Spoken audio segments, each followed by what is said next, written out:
तो अकेले रहकर अपना काम अच्छाई और खुशी से करते रहे। खुद को सुधार ले, अगर तू काम नहीं करेगा तो तेरा साथ कोई नहीं देगा। ऐसा महात्मा गौतम बुद्ध ने कई सालों पहले अपने शिष्यों से क्यों कहा था? इसके पीछे का कारण क्या है, कहानी क्या है, इसी के बारे में हम आज के इस वीडियो में जानेंगे। तो बिना देर किए चलिए वीडियो की शुरुआत करते हैं। स्वार्थी यानी कि स्वयं का अर्थ। जो इंसान स्वयं का अर्थ जानना चाहता है, जो खुद को समझना चाहता है, क्या वो इंसान आपकी नजर में गलत है? हम जब भी किसी को स्वार्थी कहते हैं तो उसका मतलब तो यही होता है कि वो आदमी स्वयं का अर्थ समझना चाहता है। तो फिर वो गलत कैसे हुआ? स्वार्थी शब्द दुनिया की नजर में, समाज की नजर में एक अलग ही नजरिए से समझा जाता है। अक्सर हम अपने आसपास ऐसे बेहद से लोगों को देखते हैं जो स्वभाव से बहुत अच्छे प्रतीत होते हैं, यानी कि सब लोगों की मदद करते हैं, सबसे अच्छा व्यवहार रखते हैं। लेकिन इसके साथ हमने ये भी देखा होगा कि ऐसे लोग जो स्वभाव के अच्छे होते हैं, दूसरों की मदद करते हैं, वो दुखी भी ज्यादा रहते हैं। और जो लोग स्वार्थी होते हैं वो फलते फूलते चले जाते हैं। तो ऐसे में परमात्मा की सत्ता पर उंगली उठाना निश्चित है। लेकिन अगर ये सत्य है तो हमें कौन सा मार्ग अपनाना चाहिए? क्या हम भी दूसरों के जैसे बन जाएं? पता नहीं आप में से कितने लोग ये मानते हैं कि अच्छे लोग जीवन में बहुत दुखी रहते हैं, लेकिन इसके पीछे का सत्य क्या है? अगर हम इसके पीछे का सत्य नहीं जानेंगे, नहीं पहचानेंगे, तो कहीं ना कहीं हमारा अवचेतन मन भी बुराई की तरफ झुक जाएगा। इसीलिए अपने मन में ऐसे विचार पनपने से पहले इस बात की पूरी सच्चाई, पूरा निष्कर्ष निकाल लें, ताकि भविष्य में आपको अपने अच्छे होने पे पश्चाताप ना हो, दुख ना हो। आज की जो बौद्ध कहानी मैं आपको सुनाने वाला हूं, उसमें आपको 5 ऐसे तरीके पता चलेंगे जिसके माध्यम से अगर आप कर्म करते हैं तो आप अच्छे कर्म भी कर पाएंगे और दुखी भी नहीं होंगे। एक गांव में आनंद नाम का एक युवक रहता था। उसका भरा पूरा परिवार था। उसके 2 बच्चे थे, उसकी पत्नी थी, लेकिन उसके माता पिता इस दुनिया से चल बसे थे। इसीलिए पूरे परिवार की जिम्मेदारी उसी के कंधों पर थी। बच्चे अपनी पढ़ाई करते थे और उसकी पत्नी अपने घर गृहस्थी के कामों के साथ गाय, भैंस, बकरी इत्यादि का दूध बेचकर अपना घर चलाती थी। और आनंद पहाड़ में पत्थर तोड़ने का काम करता था। बहुत ही मेहनत भरा काम था। पूरे दिन काम करता तो रात को थक कर घर पर वापस लौटता। लेकिन इतनी मेहनत करने के बाद भी अगर आनंद को गांव का कोई भी आदमी मदद के लिए बुलाता तो आनंद कभी भी मना नहीं करता था। उसके जीवन का एक ही सिद्धांत था, अगर मैं दूसरों की मदद करूंगा तो परमात्मा मेरा साथ देंगे, परमात्मा मेरे साथ कुछ बुरा नहीं होने देंगे। आनंद अपने इस सिद्धांत का पालन बहुत ही कड़ाई के साथ करता था। वह इस सिद्धांत पर इतना विश्वास करता था कि अगर कोई बाहर का आदमी उससे मदद मांग ले तो वो अपने घर का काम भी अधूरा छोड़कर उस आदमी की मदद करने के लिए पहुंच जाता था, जिसकी वजह से उसकी पत्नी बहुत परेशान रहती थी। वो अक्सर आनंद को समझाने की कोशिश करती थी कि सबसे पहले अपना काम, अपने परिवार को देखो। 2 बच्चे हैं हमारे और फिर भी तुम दूसरों के काम करने में लगे रहते हो। अरे अपने घर को तो संभालो। अपना घर संभाल नहीं रहा, दूसरों की मदद करने चले हैं। और जब ऐसी ऐसी बातें आनंद के कानों में पड़ती तो उसके हृदय में कांटा चुभने लगता था और उन दोनों में लड़ाई झगड़ा शुरू हो जाता था। अक्सर उनकी लड़ाई झगड़े का यही सबसे बड़ा कारण होता था। लेकिन ना तो आनंद अपने आप को बदल पाया और ना ही उसकी पत्नी ने उसको समझाना कभी बंद किया। इसी वजह से आए दिन उनके घर में क्लेश होता रहता था। जहां तक उस गांव वालों की बात थी तो वो आनंद के स्वभाव को जानते थे और वो जानबूझकर जो काम आसान भी होता था, जो उनके सामर्थ्य में भी होता था, उस काम के लिए भी वो आनंद को बुलाते थे ताकि उन्हें कम मेहनत करनी पड़े। कहने का अर्थ ये है कि गांव वाले आनंद की इस शिष्टाचार का फायदा उठाते थे, लाभ उठाते थे और सब पीछे से उसका मजाक उड़ाते थे, उसे बेवकूफ कहते थे। ऐसे ही समय भी तरह और एक दिन आनंद की पत्नी बहुत ज्यादा बीमार पड़ गई। आनंद से जो कुछ भी सेवा हो सकती थी उसने वो सब अपनी पत्नी के लिए किया। उसने गांव के वैद्य को बुलाकर अपनी पत्नी की जांच करवाई, लेकिन ये रोग उस वैद्य की पकड़ के बाहर था। इसीलिए उस वैद्य ने कहा कि तुम अपनी पत्नी को नगर में जाकर किसी बड़े वैद्य को दिखाओ तो तुम्हारी पत्नी की जान बच सकती है। जल्द से जल्द नगर पहुंचने की व्यवस्था करो, नहीं तो तुम्हारी पत्नी के प्राण संकट में हो जाएंगे। ये सुनकर आनंद के पैरों तले जमीन फिसल गई। उसने ये नहीं सोचा था कि उसकी पत्नी के प्राण संकट में है।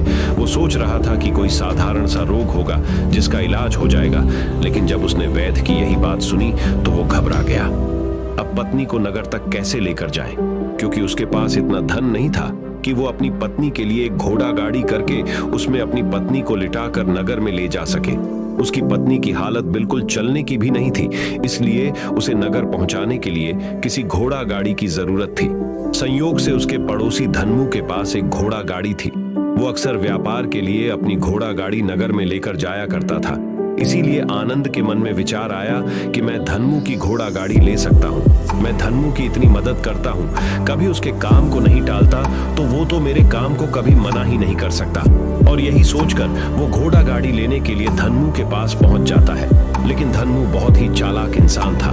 वो बिना किराए के अपनी घोड़ा गाड़ी अपने सगे संबंधियों के लिए भी नहीं ले जाता था, तो आनंद की तो दूर की बात रही। जब आनंद ने उससे घोड़ा गाड़ी के बारे में पूछा तो उसने ये कहकर उसका ये काम टाल दिया कि मेरे घोड़े बहुत ज्यादा बीमार हैं, वो शायद बच भी मुश्किल से पाएंगे। 5 दिनों से वो कुछ नहीं खा रहे, तो ऐसे में बेचारा घोड़ा गाड़ी लेकर कहा, नगर तक पहुंच पाएगा। हाँ, अगर तुम कुछ धन की व्यवस्था कर सकते हो तो मैं अपने एक मित्र की घोड़ा गाड़ी तुम्हारे लिए मंगवा सकता हूँ। ये सुनकर आनंद परेशान और चिंतित हो गया, क्योंकि उसके पास धन तो था ही नहीं। इसका मतलब उसकी पत्नी बड़े नगर में वैद्य के पास इलाज के लिए पहुंच ही नहीं पाएगी।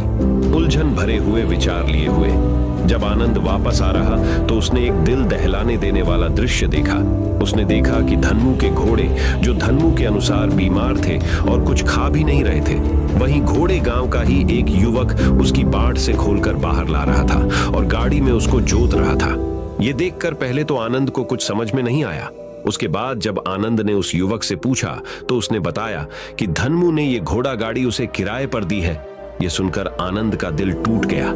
उसने कभी सपने में भी नहीं सोचा था कि उसका सबसे अच्छा मित्र धन्मू उसके साथ ऐसा कर सकता है। हालांकि ये इस बात पर दुखी होने का वक्त नहीं था, इसीलिए आनंद वहां से जल्दी से लौट जाता है और गांव के ही एक सेठ के पास जाकर कुछ धन उधार लेकर धन्मू को दे देता है। धनु अपने मित्र की घोड़ा गाड़ी मंगवा देता है, जिसके बाद वो अपनी पत्नी को वैद्य के पास नगर में ले जाता है। जब उसकी पत्नी का इलाज चल रहा था तो आनंद यही सोच रहा था कि एक वो दिन था जब धन्मू की बेटी बीमार हो गई थी और धन्मू यहाँ पर नहीं था, तो मैं पूरी रात वैद्य जी के पास उसके लिए बैठा रहा था। उसकी देख रेख की थी, उसकी सेवा की थी। इतने दिनों तक धन्मू नहीं आया था, तब मैं ही उसके परिवार की देख रेख किया करता था। हाय, कैसा दुर्भाग्य है ये, जिसके लिए मैंने इतना कुछ किया। उसने एक घोड़ा गाड़ी देने से मुझे मना कर दिया, और वो भी तब जब मेरी पत्नी जिंदगी और मौत के साथ खेल रही थी। कुछ देर बाद वैद्य बाहर आकर आनंद को एक बहुत बुरी खबर देता है। वो आनंद को बताता है कि उसकी पत्नी को कर्क रोग हो चुका है और इसका कोई भी इलाज नहीं है। उसके पास कुछ समय ही शेष बचा है। ये सुनकर आनंद दुखी होकर वहीं जमीन पर बैठ गया। उसकी पूरी दुनिया उजड़ने वाली थी और उसे कोई रास्ता नजर नहीं आ रहा था। कुछ समय बाद उसकी पत्नी चल बसी और अब दोनों बच्चों की जिम्मेदारी उसके कंधों पर आ गई थी। लेकिन यहाँ पर आनंद के सारे सिद्धांत टूट चुके थे, उसके सारे भरम खत्म हो चुके थे। अब उसके दिमाग में एक ही बात थी कि अच्छा, कर्म करने से परमात्मा साथ नहीं देता, बल्कि जो बुरे लोग हैं वो लोग फलते फूलते हैं, और इस बात का मैं सबसे बड़ा गवाह हूँ। ये विचार अक्सर उसके दिमाग में चलते रहते थे और इसी वजह से उसका मन धीरे धीरे संन्यस्त हो गया, देश दुनिया से दूर हट गया।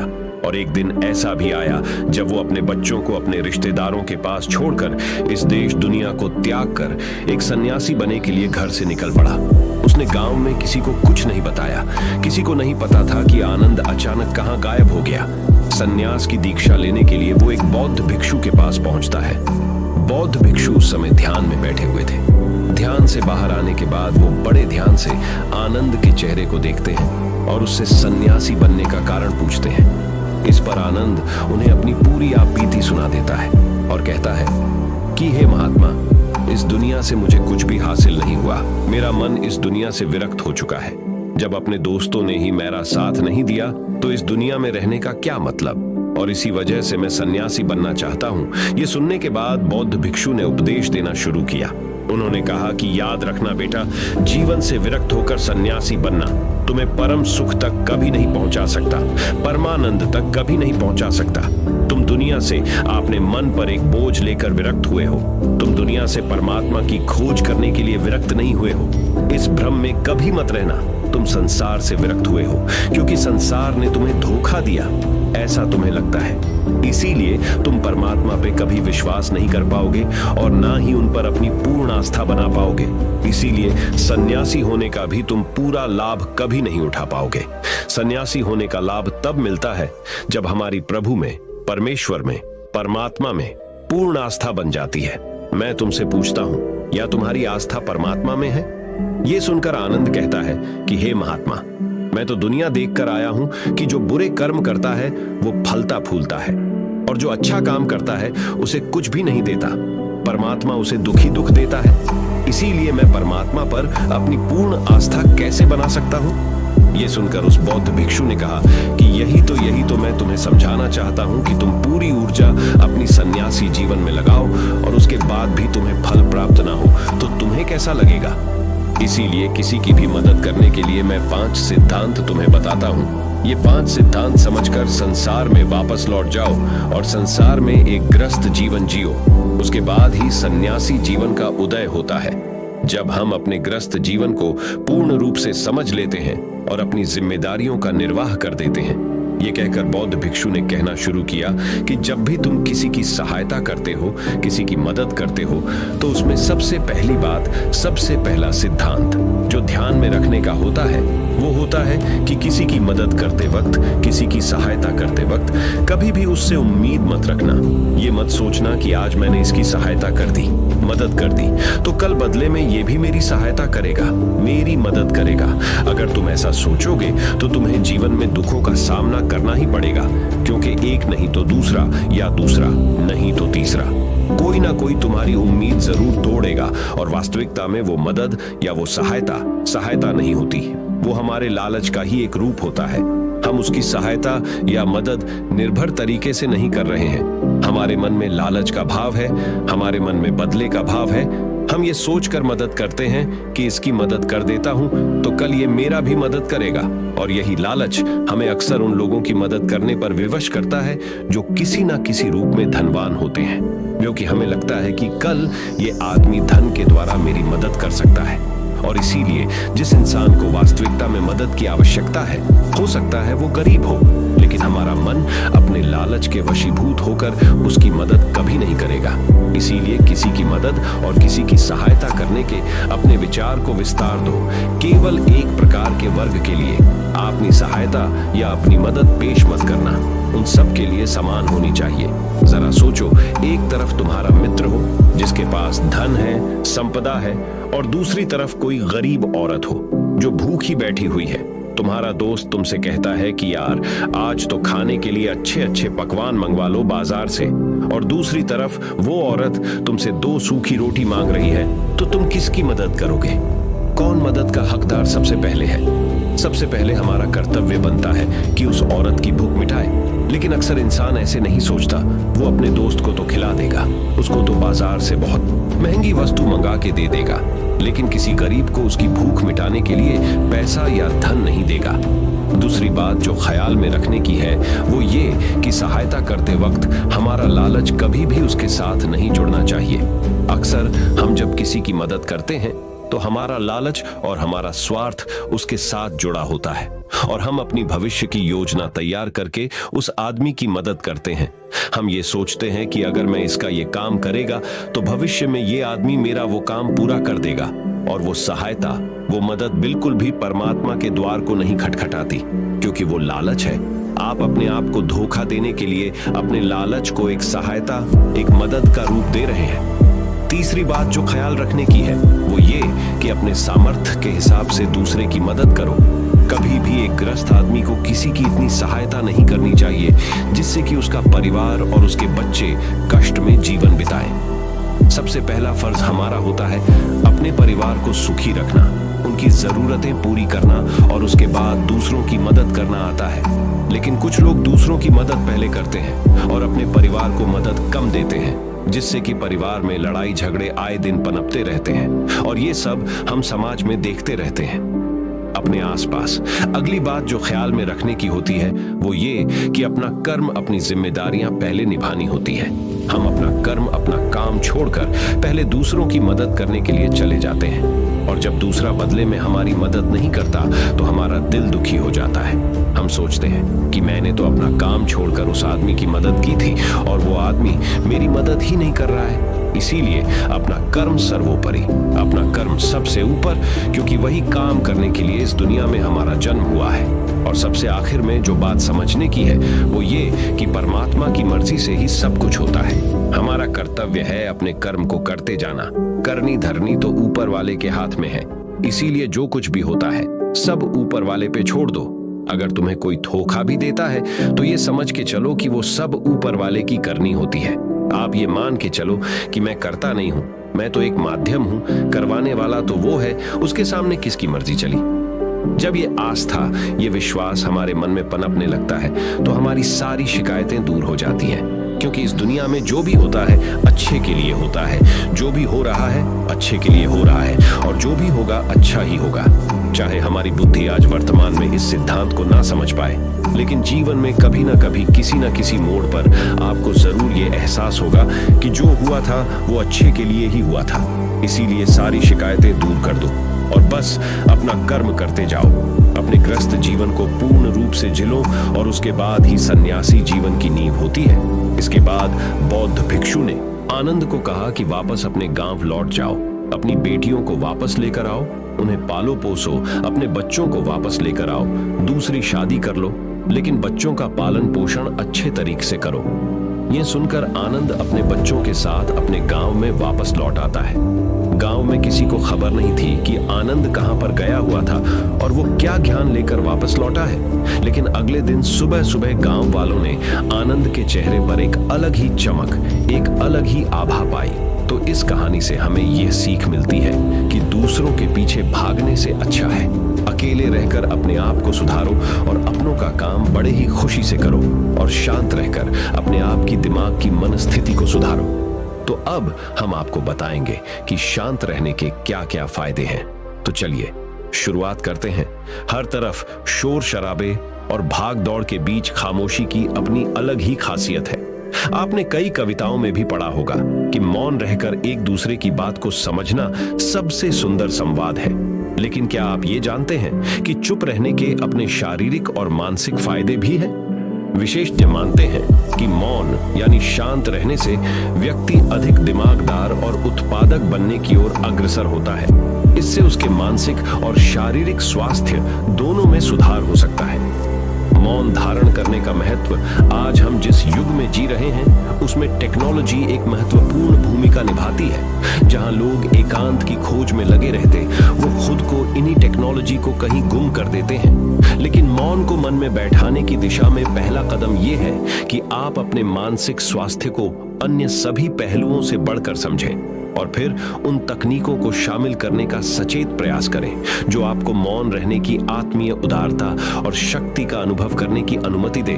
गाड़ियों के बेतहाशे हॉर्न से लेकर आसपास बजने वाले म्यूजिक, ऑन डिमांड शो और लोगों की छटर पटर से लेकर आपकी बिल्डिंग के ऊपर से उड़ते हुए हवाई जहाज की आवाज तक, हर तरफ एक घना शोर है जिसमें दूसरों की तो क्या, कभी कभी खुद की भी आवाज नहीं सुन पाते। आपके अंतर्मन की आवाज, जिसे सुनने से आपके जीवन की आधी परेशानी का समाधान मिल सकता है। वैज्ञानिक प्रमाणों के अनुसार यह हमारे स्वास्थ्य के लिए बहुत अच्छी बात है लेकिन शांत रहना ब्लड प्रेशर कम कर सकता है, एकाग्रता और ध्यान में सुधार ला सकता है, परेशान करने वाले विचारों को शांत कर सकता है, मस्तिष्क के विकास को बढ़ावा दे सकता है, कोर्टिसोल को कम कर सकता है, अंदर की रचनात्मकता को बढ़ावा मिलता है, अच्छी नींद को बढ़ावा मिलता है, दिमागी रूप से स्वस्थ महसूस कर सकते हैं। हालांकि यहाँ मौन रहने का मतलब परेशानी में भी चुप्पी साधे रहने से नहीं है, बल्कि अनावश्यक किसी भी शोर से दूर रहने और ध्वनि प्रदूषण से बचना है। मौन रहते हुए धीरे धीरे गहरी सांस लेने से और भी फायदे मिल सकते हैं। चुप रहना है अनेक समस्याओं का हल, तनाव घटाने और एकाग्रता बढ़ाने के लिए हम आपको अब 9 फायदे बनाएंगे। मेडिटेशन और ध्यान लगाना खुद को शांत करने और तनाव घटाने का एक बेहतरीन तरीका है। आपने ध्यान दिया होगा कि हर धर्म और संस्कृति में शांत और मौन रहने को महत्व दिया गया है। चाहे आप इसे धार्मिक नाम दें या जीने का एक तरीका माने, लेकिन दिन भर में कुछ समय तक शांत रहना आपके स्वास्थ्य के लिए बहुत फायदेमंद साबित होता है। कई साइकोलॉजिस्ट भी कॉन्फिडेंस बढ़ाने, कंसंट्रेशन बढ़ाने, मन की शांति और पॉजिटिव थिंकिंग के लिए कुछ मिनट मौन धारण करने की सलाह देते हैं। जब हम कुछ समय मौन या चुप रहते हैं तो हमें खुद से बात करने का मौका मिलता है। हम चिंतन मनन करते हैं, जिससे हमारा मन शांत होता है, दिमाग रिलैक्स रहता है और हमारा दिमाग नई ऊर्जा और विचारों से भरता है। चलिए आपको बताते हैं चुप या मौन रहने के 9 फायदे। पहला फायदा, दिमाग बेहतर काम करता है। एक रिसर्च के मुताबिक अगर हम दिन भर में कुछ मिनट शांत रहते हैं तो हमारा दिमाग रिचार्ज होता है और बेहतर काम करता है। इसके लिए दिन भर में सिर्फ 3 मिनट चुप रहने से शुरुआत करें। ऐसा करने से आप देखेंगे कि आपका दिमाग ठंडा तो रहता ही है, आपके व्यक्तिगत रिश्तों में भी सुधार होता है। दूसरा फायदा, तनाव वाले हार्मोन नियंत्रित होते हैं। आज के दौर में हर तरफ शोर ही शोर है। इसकी वजह से दिमाग में तनाव पैदा होना लाजमी है। ऐसे में अगर आप हर रोज कुछ देर मौन रहने की प्रैक्टिस करते हैं तो इससे आपके तनाव पैदा करने वाले हार्मोन के लेवल में कमी आती है। इससे आपका दिमाग शांत होता है, गुस्सा नियंत्रित रहता है और तनाव बढ़ाने वाले हार्मोन्स का लेवल घटता है। तीसरा फायदा, ब्रेन सेल्स बनती है। अक्सर तनाव, स्ट्रेस, एंजाइटी और लगातार बोलते रहने और शोर शराबे के चलते हमारे दिमाग की कोशिकाएं मरने लगती हैं। ऐसे में कुछ देर मौन रहने से हमारे दिमाग की सेल्स दोबारा बनती है और उनका पुनः निर्माण हमारे दिमाग की शक्ति बढ़ाता है।